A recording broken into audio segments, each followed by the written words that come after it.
please pronounce your name correctly for me? My name is Silja Leifsdottir. And you do many things. You are both an artist and a curator, and then even within those, it seems like you're very many different things. So give me a lay of the land. What are all the different roles you have in the arts industry right now?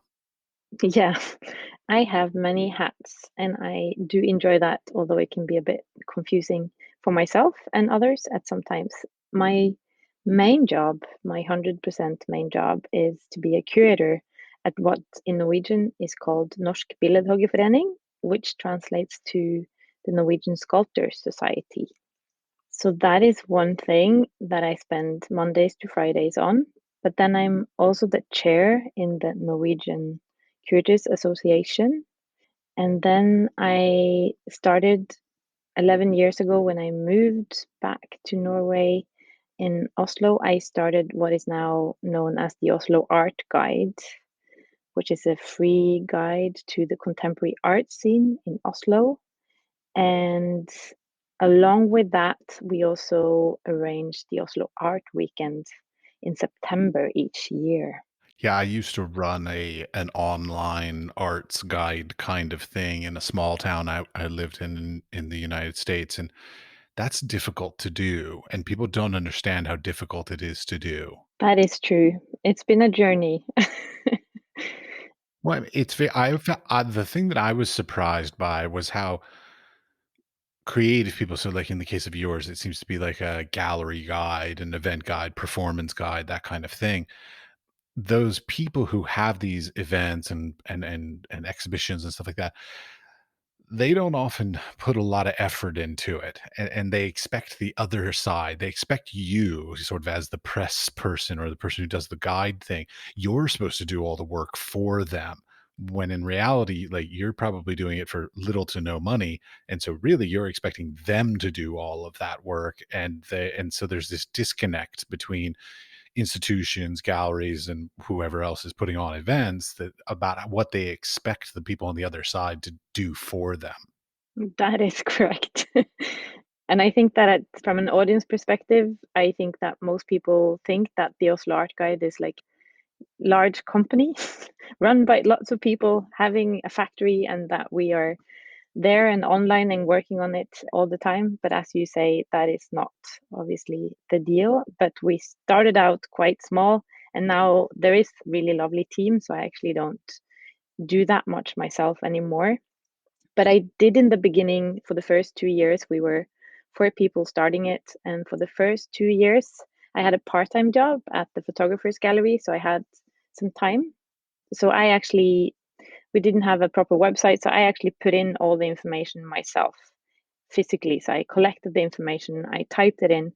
Obviously, the really bad thing with that is that when you do errors, you're the only one to blame because you're the one that misspelled the artist name or those certain things. You'll be the one hold responsible for every mistake that is in print, and that was unbearable. And we changed that few years. We got website where there's an admin backlog.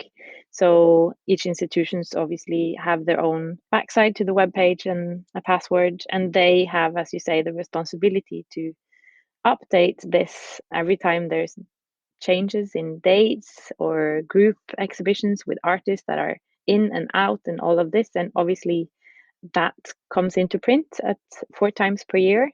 And so we and I and the company look bad, obviously, when the institutions do not update it. It sort of comes back at us, which is also not the best feeling. So we try to remind them all the time. We try to be a pain in the ass, basically, with emails and spam and try to remind them all the time. But you do feel ignored sometimes. But then it's also really rewarding on the other hand. So yeah, I guess since I've been doing it for 12 years, it must be mostly rewarding and less of a pain in the ass. Or you just handed all the pain in the ass work off to your employees. Yeah, at least there's a nice team so we can share the pain in the ass and we can have someone to talk to when we get pissed off or something. That helps. So I didn't even know that. So it's not just a website, but you actually do printed versions of it as well. We do. I love printed matter. So we've every year we have a discussion. We would save a lot of money to be only website, obviously. But for me, it's this big thing about everything that is online. You can have the best web shop, you can have the best website, but you still need to know about it. So, as the audience, you cannot be completely passive because you need to go either search for it and find it, or you need to know what it is you're looking for and Google it and find it. So, it demands something of you still. And I love still having the printed matter because that is something that you pick up and you find it on your way and it is in your hands and you don't have to do something about it. So the whole idea obviously of the Oslo Art Guide is to tell people that don't already know what exists and what is on about it. So to me it becomes really important that it is exactly also a printed matter that you see even though you weren't looking for it. And now how do you run this, like, so it's funding? Is this state funded, government funded, privately funded? How do you run it? Yeah, so it's the Arts Council that from the very beginning gave us project support. So for the first, I think 7 years, we had to apply every year, and we didn't know if we would get it, like, you know, be able to do it the next year or just a few months from that time. So, but for the last 5 years or so, we've been able to get first 2 years at a time and now 3 years at a time, which gives us helps a lot. So now I know that I have a little project support. So that actually covers print run costs. But the cost for the employees and the design and the website is completely funded by ads. And also the institutions and the galleries and museums has to pay a little fee every quarter to be part of it. So that's sort of it. Yeah, I tried that structure with mine, and it was a small town, and it failed miserably because everybody was like, "Well, why do we have to pay for this?" Yeah, I know, but it was a fun way to discover also the Oslo art scene because when I moved to Oslo, I didn't know anyone. And so this was a very efficient way to get to know the institutions and the people behind it and their personalities and their opinions and all of this. But we do have some of this. We set for a flat structure because we thought first that the museums and the large institutions should pay more.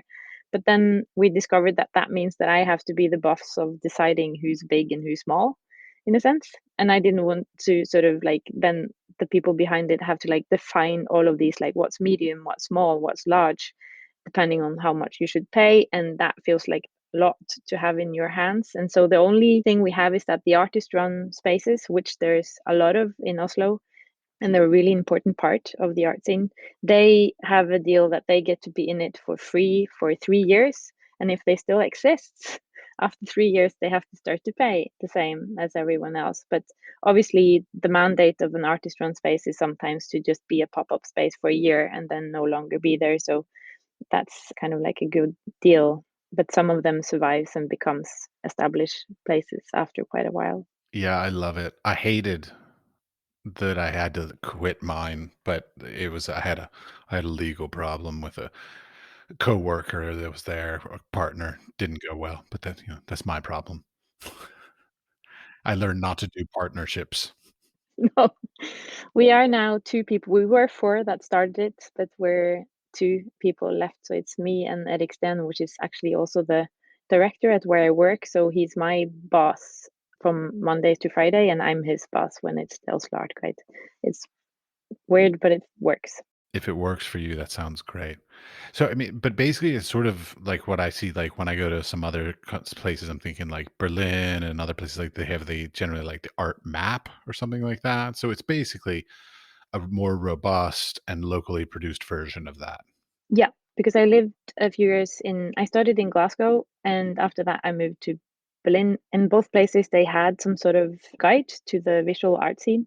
And then when I moved to Oslo, as I said, I didn't know anyone and I wanted to get to know things, but I was really surprised that there wasn't any information on that at all.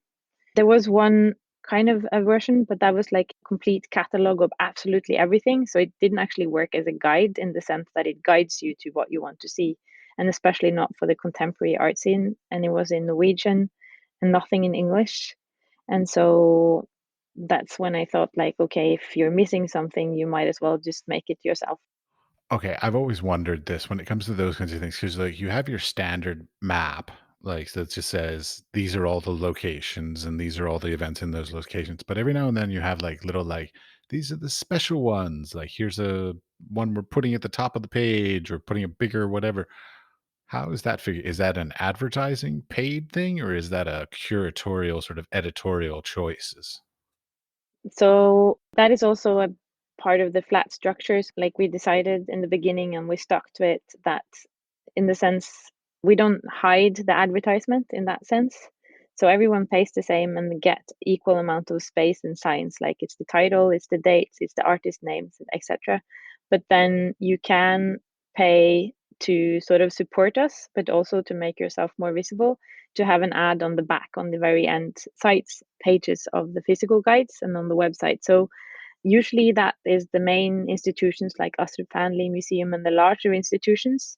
They sponsor us in the sense then with advertising in the back of the guide, but it's very obvious that that is an ad and the rest of the information is really equal and not hidden.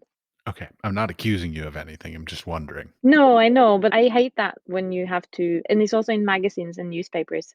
That type of advertisement when you're wondering how much this costs or if it costs something or if they, yeah, it's quite annoying. It is, yeah. Okay, I forgot to ask you about your sort of how you became.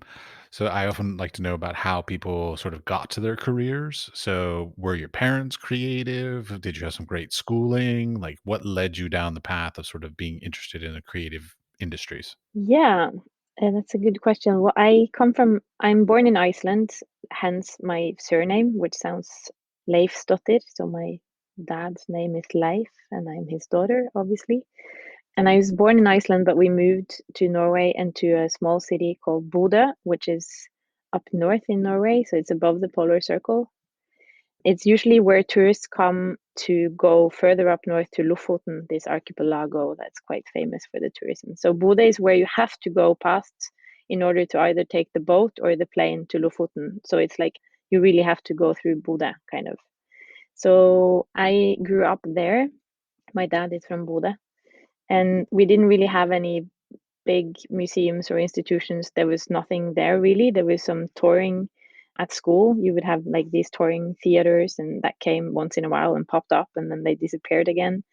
But that was kind of it. But my mom, thankfully, and dad sent me to some type of hobby drawings when I was a child. So I was very much sort of exposed to these type of things like after school things. And my dad was very much into music and being part of a jazz club for 40 years in Bodø and probably has the biggest record collection in Bodø, I think, of LPs. And so that was kind of my influence into culture, but there wasn't any sort of visual arts institutions or anything like that. And I was quite bored at school.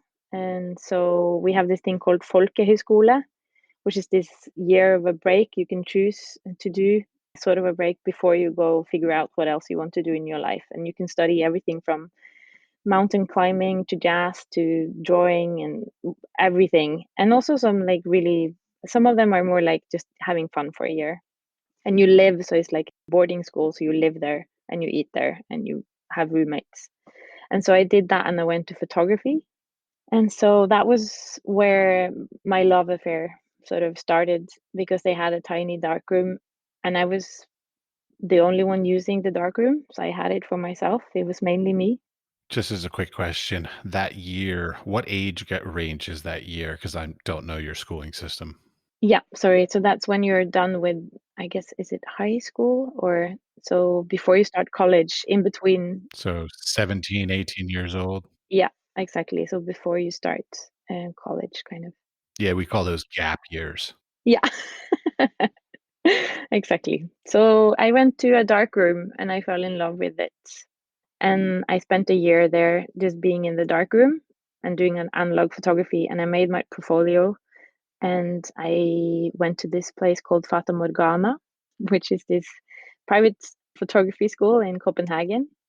That's really special. It's really something. That podcast in itself. So I'm not going to do that story. But then that took me along to my next portfolio, which got me into the fine art photography department. Okay, wait. Okay, slow down. You cannot tease something like that and then just be like, "Nope, we're not gonna talk about that." Give me a little story there. You said Fata Morgana, right? Yeah, exactly. Fata Morgana. So you know what it is, the word? N no. I mean, I can Morgana, to me, is a mythological character. Morgana is the like Merlin and Morgana and all that stuff, I think. Yeah, exactly. I'll try to explain it. So it's this term you use for when you see a vision. If I remember this correctly, now this is my vague memory from then, but when you're in a desert and you start to see something that is not really there. Mirage. Yeah. And so you see this sort of vision that's not really there. I think that is it. I might remember incorrectly. But the school is called Fata Morgana. It was run by this one person, the main guy, a Danish guy, and he had this system which was every second week it was him teaching, and then every second week he would have guest teachers from all over the world, amazing guest teachers.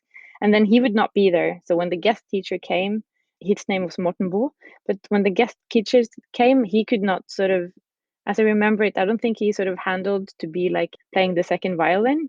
So it would either be him being the main star the one week and then he disappeared, and then it was the guest teachers, and they were really, really great. And they were from all sides of photography. So it could be journalism, it could be documentary, it could be portraits. So you would get like all sides. And then you would get a task on Monday and you would have to solve it by Friday and present it. So it's really sort of, and it could be quite harsh task. Like I lived, one of the first task was death. And so I slept over at more like at the morgue. Yeah. So I lived and I like slept on a mattress with a sleeping bag for 3 nights at the morgue in order to like photograph death. And that was like, I was really young and that was one of my first tasks, so it's quite, Okay, wait, I'm sorry. The morgue allowed you to just sleep over? yeah. Small town, right? Copenhagen. I don't know. No, that's not a small town. I'm surprised that they let you Yeah. sleep over at the morgue. That just seems very, Yeah. Yeah. very, yeah. I don't think they'd let you do that anymore. Let's go with that. No, let's say it like that. I don't think so either. And I think my mom and dad were a bit terrified of all the quite confrontational task that we got. But it was these big questions in life, and then you had to sort of present them, and you were supposed to get like really close up on the different tasks that you did. So it was quite intense, and I learned a lot. So yeah, and the guest teachers were really, really amazing, most of them. And so yeah, that was kind of like memory for life. And then that took me into Glasgow School of Arts, where I studied fine art photography there. And that was also because I didn't want to go in Norway at that time. The art schools in Norway didn't have a dark room for color, and I really wanted to learn both black and white, but also be in the dark room for color development. And there was no choice in Norway for that at the time. So that was why I went to Glasgow School of Art, where this Thomas Joshua Cooper, which is this American photographer, black and white nature photographer, was set up a long, long time ago, the fine art photography department in Glasgow. I'm also a photographer. Do you really I know. oh, you actually researched me? Shit. All right. But the you like the color darkroom? I'll give you my position. I didn't like it at all. I really love a black and white darkroom because of the red light, the safe light that was in there. So I felt like there was a little bit more physical manipulations I could do because I could see what I was doing. I could build things like, there was a little bit more interactivity in it. Whereas in the color darkroom, it's completely pitch black and you're just really hoping you got it right on the first try. And I didn't enjoy that as much. No, but I did like the surprises somehow, or I kind of liked also the being in the dark part, the whole sort of, even though it's really frustrating, I also really enjoyed it. But I do have to say that it's of course is easier and in a way better to be in the black and white, and you can listen to your music and have your beanbox, and you can sort of it's a different thing. Yeah. I mean, we had the luck where at my schools, we had machines, so, like, we didn't have to do tray developing and, of the color chemicals. We just fed it into a machine, it came out the other side all dry and done, so that was very luxurious to me. Mm, nice. Yeah, Yeah, I'm still paying off my student loans. Yeah. I am too because Norway is not a member of the EU. Really? And so no, and so I paid the same to go to Glasgow School of Art as you would if you came from United States. So I had super high tuition fees, and I'm still paying off on them. That's interesting because I assumed for some reason that because I've talked to a lot of people who from Iceland and Norway that went to Glasgow. It seems like Glasgow is like the place that people from Iceland and Norway went for their art education, at least at a certain time period, I guess. And I just assumed that there was some sort of I don't know, government support for that, just like there's government support for so much else. Well, there is like in Norway, you get these fees, Lånekassen, but if you were from Denmark, because it was part of the EU, you would have a completely different fee, basically. So tuition fee from Glasgow School of Art would be directed to the countries outside of EU, but not the countries that was part of the EU had a different rate. So it was a little bit annoying to be in class with, in that sense, the Swedish and the Danish people that I knew was there almost for free, and I had like super high costs. Oh, my wife just literally like 2 days ago finished her master's program that was completely free. Hmm. Completely free, like the whole thing. That's amazing. She's Czech, and we're in the Czech Republic, so she went to a school, government school, and everything's completely free for citizens. That is amazing. Yeah, it annoys the hell out of me. I mean, I'm 20 years out of school, and I'm still paying off my student loans, Yeah. and my school even closed, by the way, like, so the school I went to, who I'm supposedly, like, paying my student loan on, the school is closed. But I still have to pay the loan back. And I'm just like, "But the school is closed. Who's getting this money?" That's a good question. Yeah. Anyways, yeah. Yeah. Quick question. You said your father did jazz. I always think that people they either fall in love with the things their parents do or they sort of rebel against it. So do you like jazz or not? I married a jazz musician. He plays the double bass. Nice. Yeah.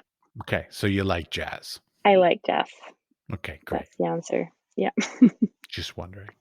Because my wife and I go back and forth. I love jazz. My wife hates jazz. Just period. There. Yeah. I know the thing. I think it grows on you though. I still can't like really, I just when people say I hate jazz, I'm like, don't know if you still really I think there's, something to work on there. I can't believe you just sort of like Yeah, my interest in it came from I had a roommate in college, Leonard, who was a saxophone player, and so listening to him and watching him study and sort of studying with him, sort of listening to what he's learning and stuff, gave me a much greater appreciation for it at that point. yeah, no, it's like yeah, it's the same like I hate art. It's like, it's a big thing to say, and I'm sure there's some type of art you might enjoy out there. Oh, but there is lots of art that we all hate out there, so it's fine. I mean, True. almost everything in IKEA, I just can't stand. Like, I mean, I love IKEA as a company, but I've already railed on IKEA a lot in this podcast, so they'll never be a sponsor. Okay. But Okay, good. yeah, I mean, I love it as a store for basic stuff, but not for decorative stuff. It's just tacky kitsch. Like I can't stand it. But some artists did design that, and they got paid for it. I hope so. There's good for them.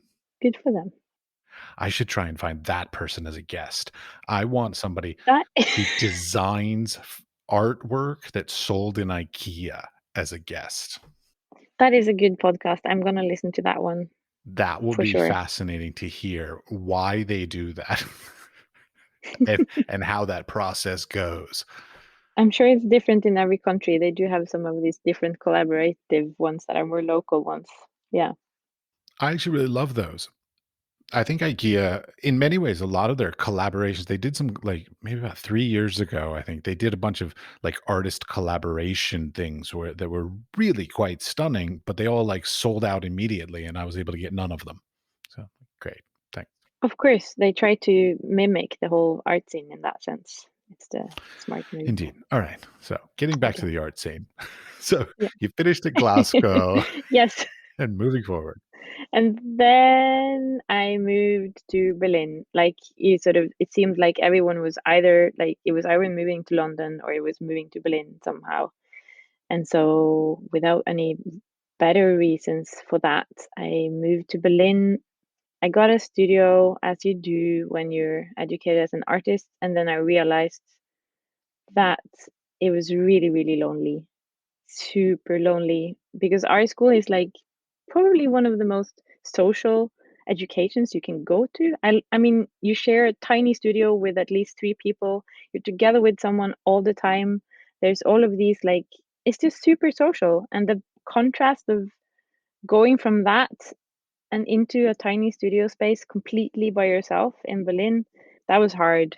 Leaving school is always very difficult. Like people young people don't understand how amazing that experience is until they've lost it.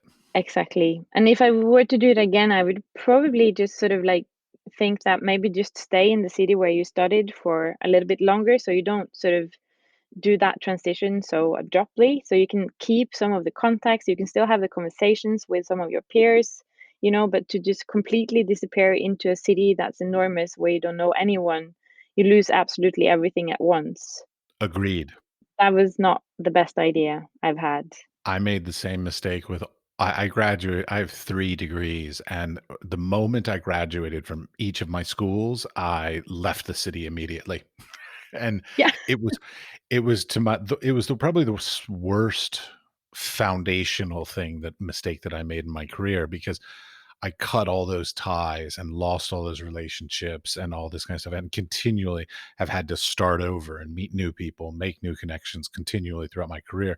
But like the idea of staying somewhere at least is just like a home base. I mean, you don't necessarily have to like be there all the time, but maybe you're there 6 months, you're somewhere else 6 months, but like you have a home base of that tribe and that community that you build from either graduate or undergraduate school.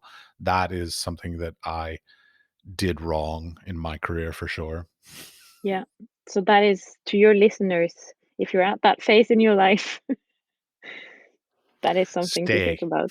Stay at Yeah, least. not at least for a couple years, just so like, because like if you're in school, you've got your connections and your tribe and your group of people, and they will start to grow and move away also. So like let it happen a bit more organically, so like as people get new jobs and new careers and move away, families, whatever kind of reason, then you can sort of going away. But like do not make the same mistake I made and seemingly with that you made, which is like as soon as you graduate, leave that city because those connections are probably the most important thing you could have had that you just gave up.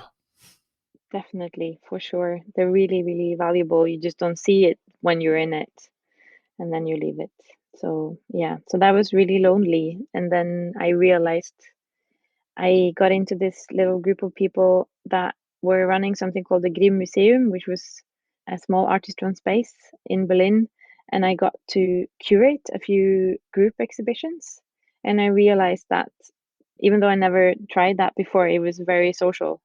Like you do have to sort of you hang out with all the artists, you have all the good conversations about artworks, how they should be in dialogue, not in dialogue, how they should be mounted. And it's a really creative process, at least with group exhibitions, because you're sort of connecting the dots and you're telling a story. So there is some like a lot of creativity behind it for me. And so I realized that when I did all of these exhibitions, I didn't miss my own practice.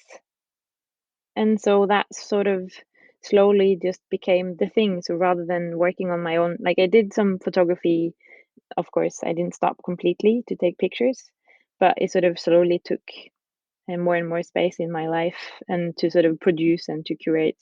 And it was just as much fun. And then that was kind of it. And then after 3 years in Berlin, I got really, really broke and I had to start to pay down my loan. which I could have on pause for a certain amount of time.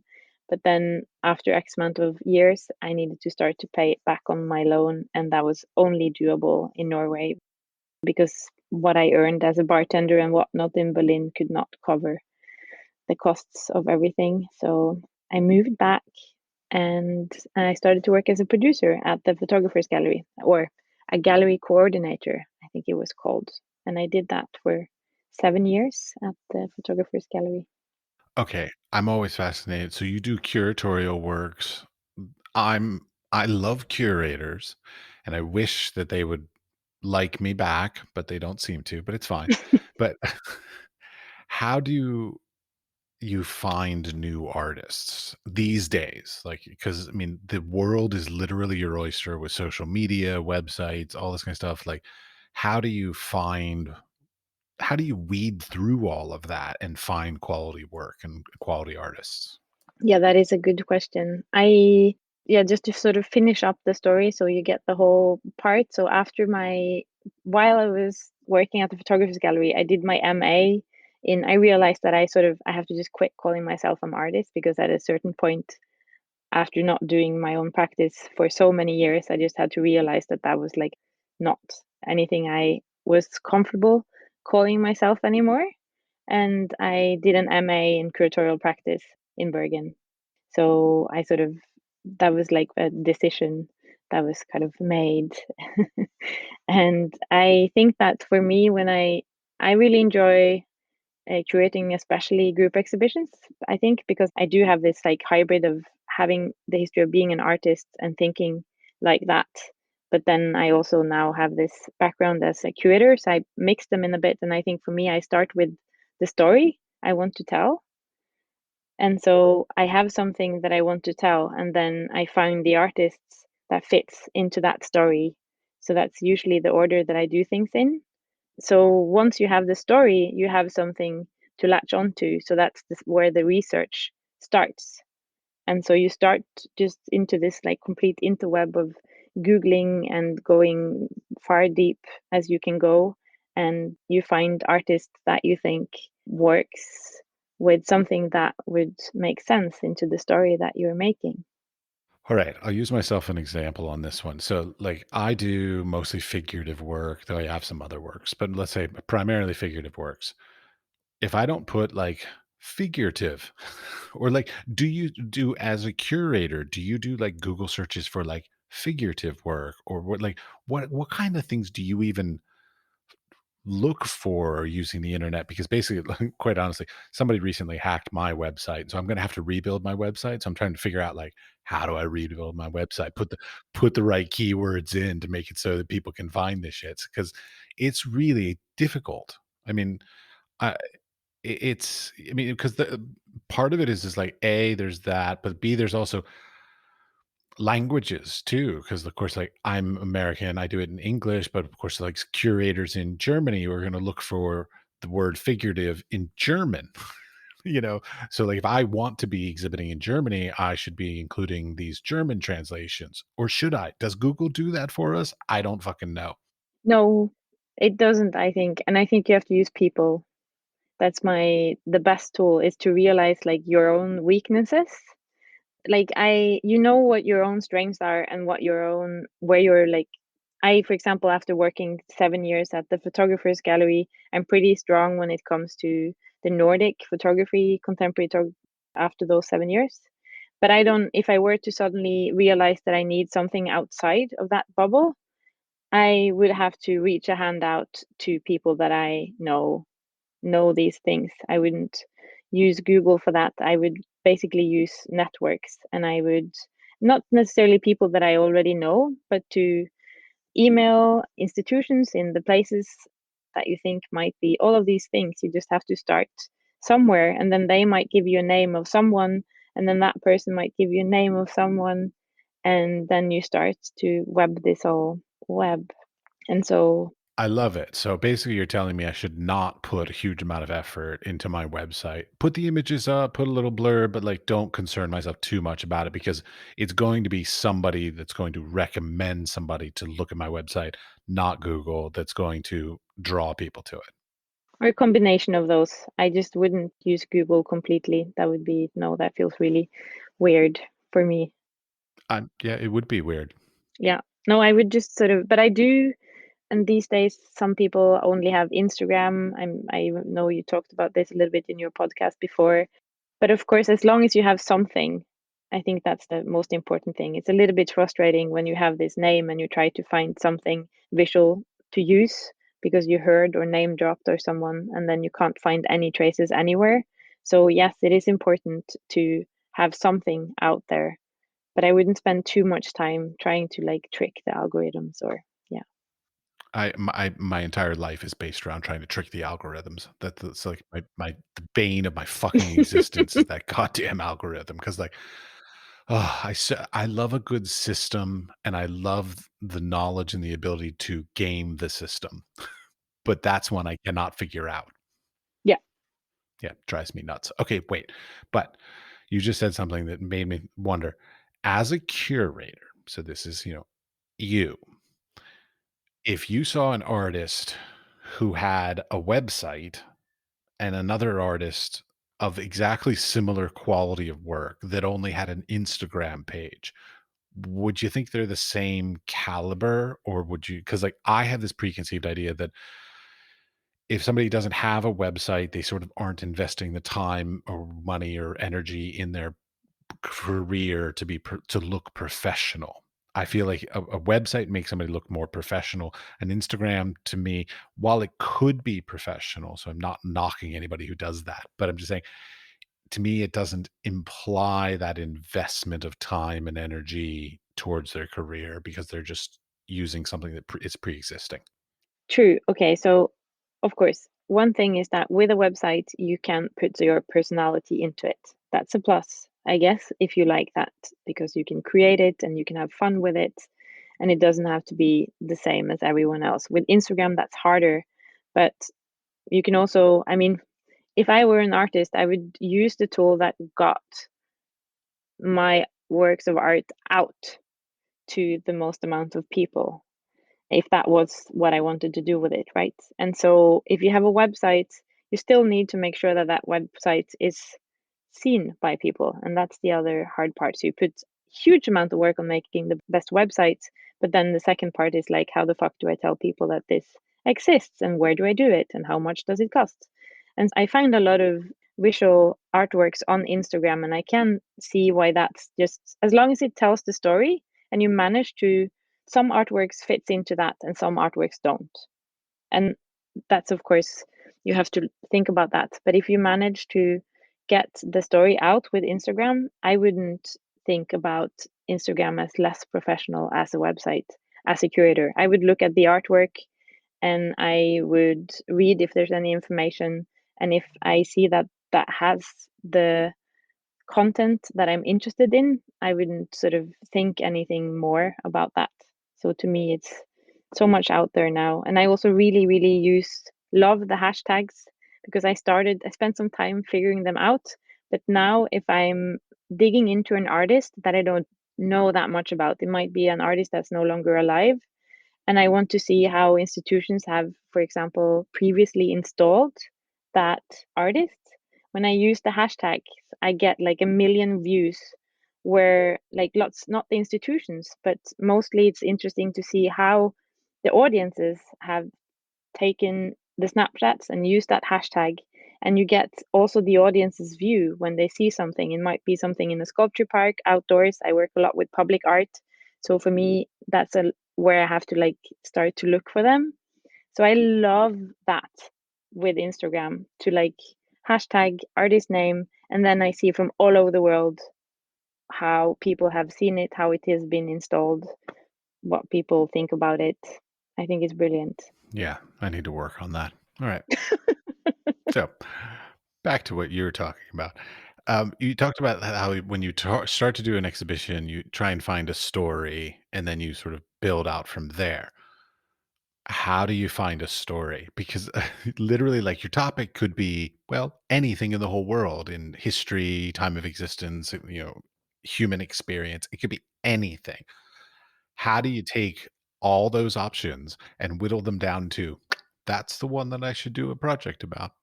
But I guess it's the same question as you can ask an artist, right?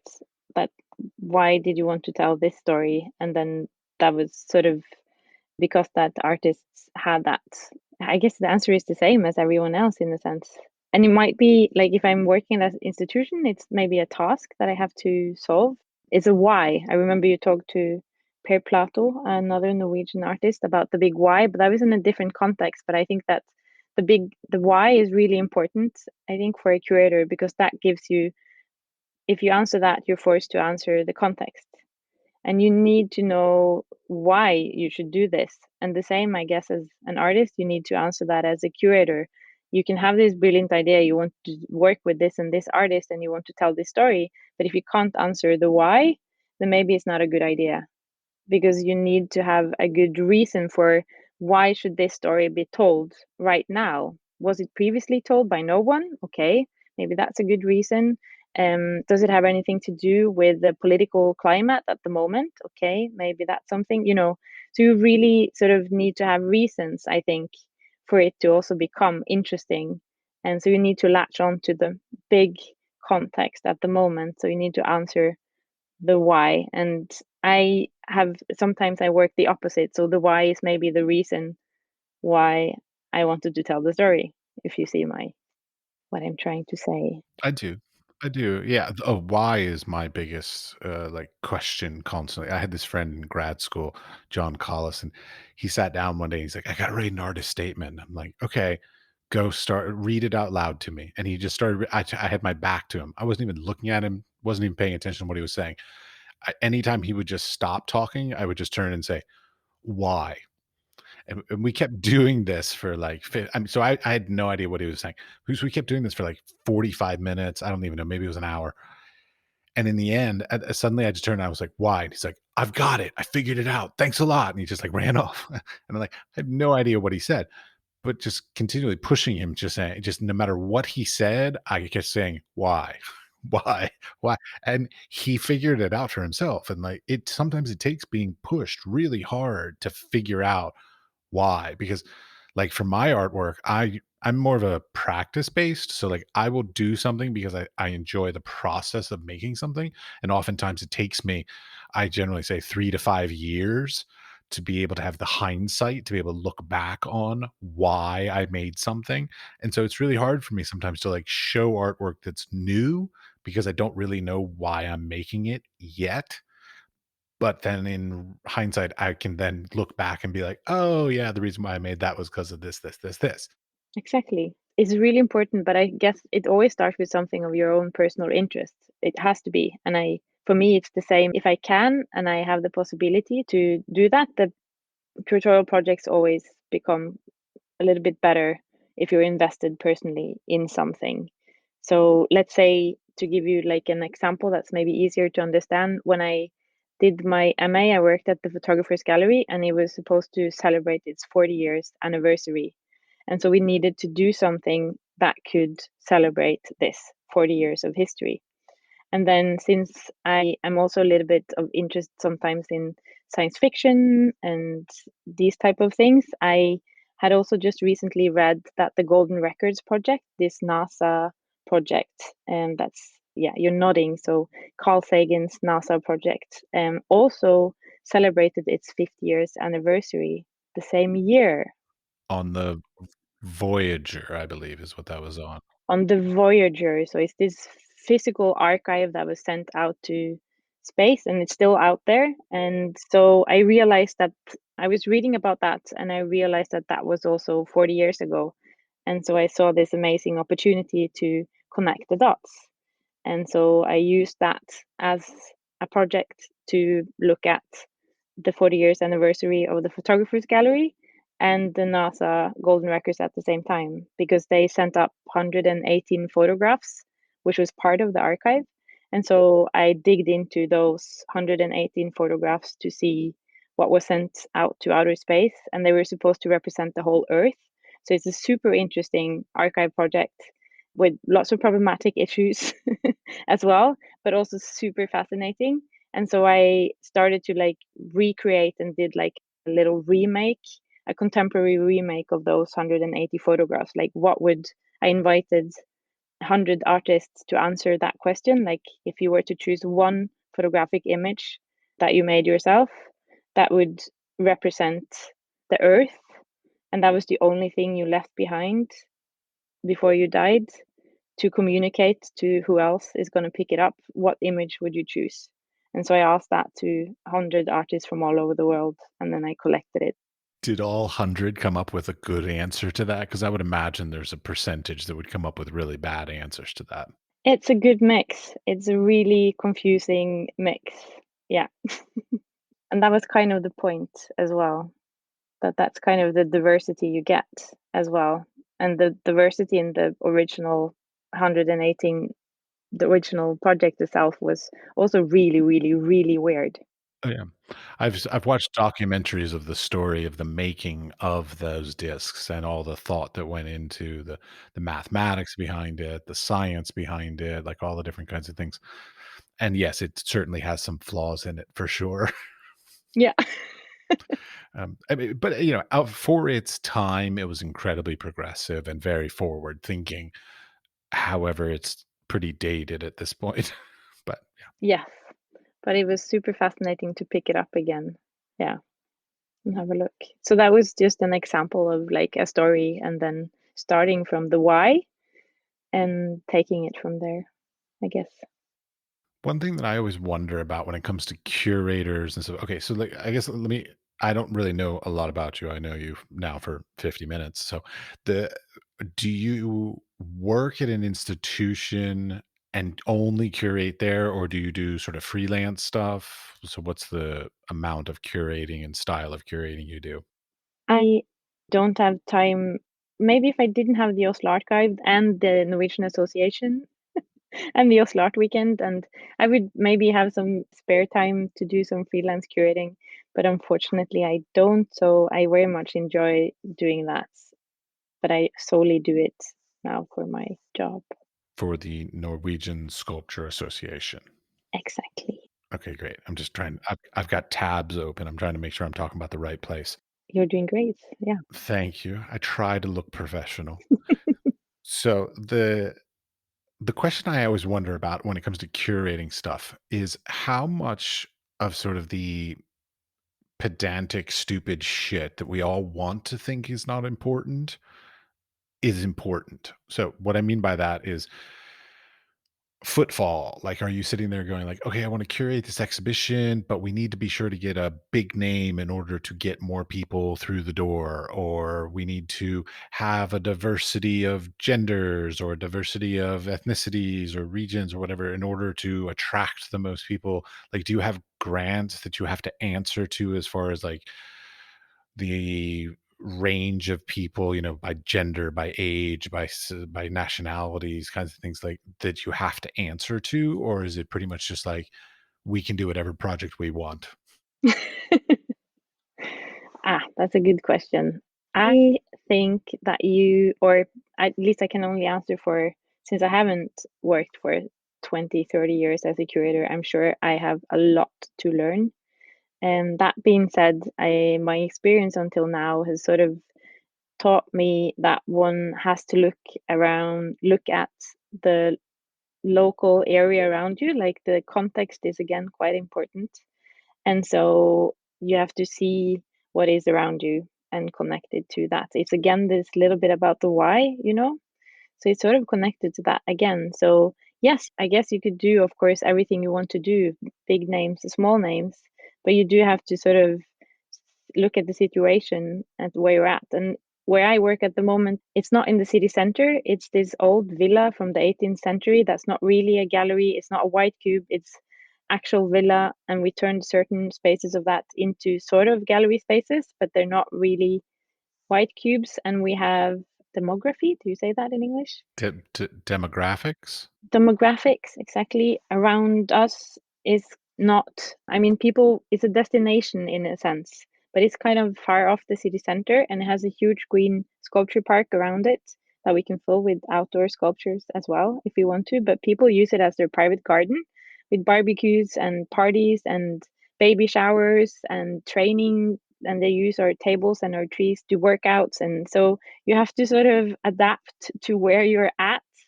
and your local area, I think. And we have to, especially us with also working in public space, we have 3 kindergartens at least coming every day that place because they don't have any green area in their kindergarten, so they use us and our park as their space to play. And so that means that if I place something out there without thinking about the kindergartens, it will be it's lost within 1 day.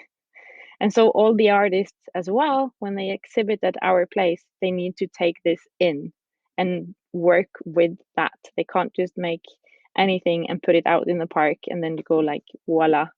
So you have to take all of this in. And so we program a lot according to that and also according to weather in a sense, because we're where we're at. And so the park in the wintertime is a different park than when it's summertime. So we need to think about light. It gets really, really easy, like early dark. It's all of these other things that you don't think about that you need to think about when you program. And I don't think the artists think about that as much, that we sort of tell them.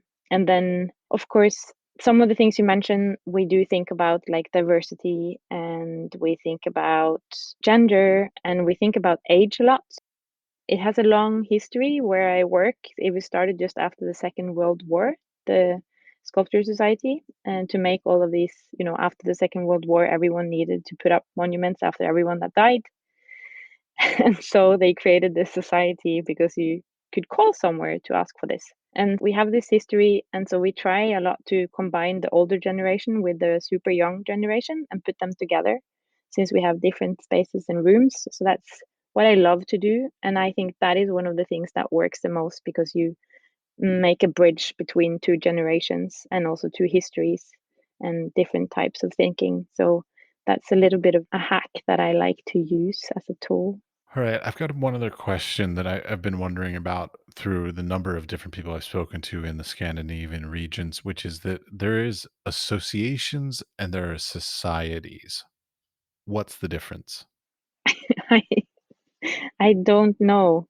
And I don't know why I mean, to be honest, I think most of the people, when they try to translate on the go where I work, they would use association. And that makes most sense. But for some reason, at some point, they decided to call it society. And to be honest, I'm not really sure what happened there. Okay, so there's no like intentional, like our society does this for the world and the associations do this other thing. Like there's no differentiation. At least that's not where my knowledge lies, I'm afraid. There might be a really wise answer to this, but that's for another podcast, perhaps. Or just another person. Somebody else just might actually have that knowledge. It's perfectly fine. You don't have to know everything. That is literally the I hope not. definition of well, that's the definition of this podcast. Like you're wise about things you're wise about, and you're foolish about things you're not wise about. Like totally fine. I love that. That's the goal here. Is the goal is to try and like soak in everybody's wisdom, so that we all become a little wiser. And some of our little foolish holes in our careers and our minds sort of get filled in a little bit. Like that's the idea. It's a good idea.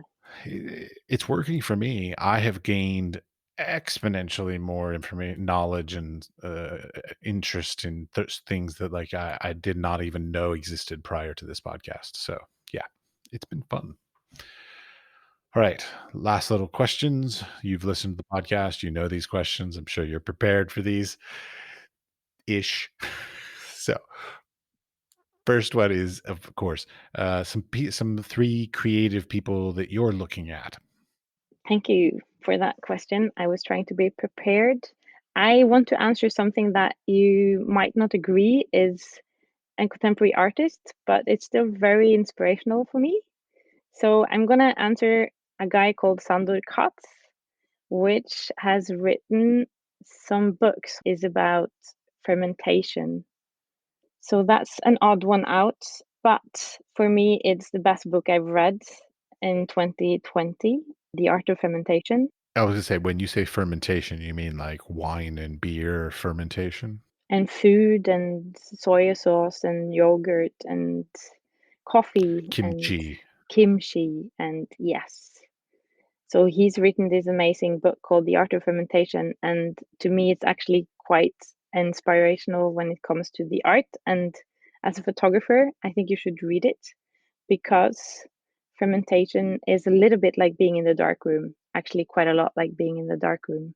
So it's my substitute, and I think I use it instead of photography in the same way.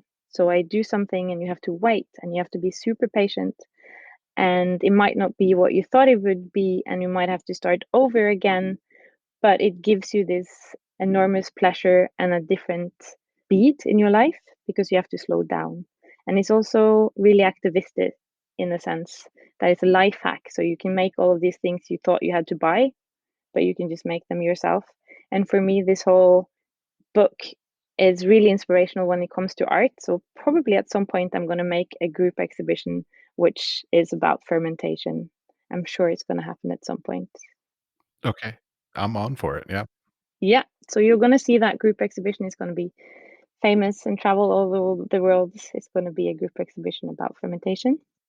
Well, fermentation is one of those things that it actually translates cross culture. There's fermentation in almost every society. So I could imagine a nice traveling exhibition that could cover all kinds of different things. So yeah, why not? Exactly.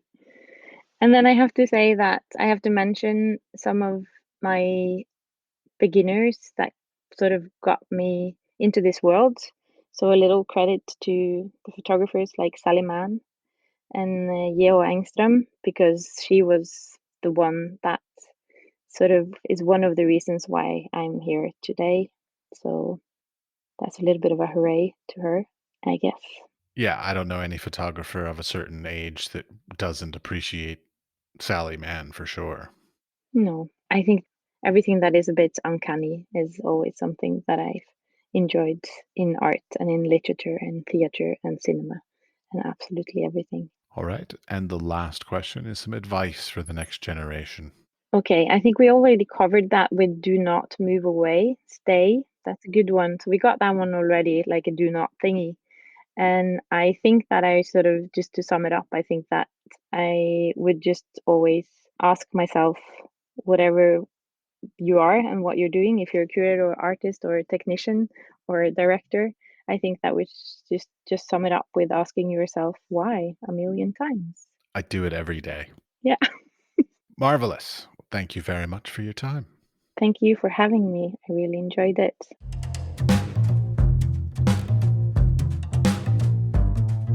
I hope you are enjoying and learning from the stories, experiences, and advice of our guests as much as I am. If you like the podcast, we would appreciate a 5-star rating, and a nice comment would be greatly appreciated. Please tell your friends to listen and subscribe too. You can subscribe on Apple Podcasts, Spotify, or wherever you get your podcasts. We are produced by 5014. Audio editing is done by Jakub Černý, and I am your host, Matthew Doles. For more information about the podcast and our guests, please visit our website, wisefoolpod.com. The Wise Fool is supported in part by an EEA grant from Iceland, Liechtenstein, and Norway in an effort to work together for a green, competitive, and inclusive Europe. We would also like to thank our partners Hunt Kastner in Prague, Czech Republic, and Kunstsentrene i Norge in Norway. Links to EEA grants and our partner organizations are available in the show notes or on our website, wisefoolpod.com.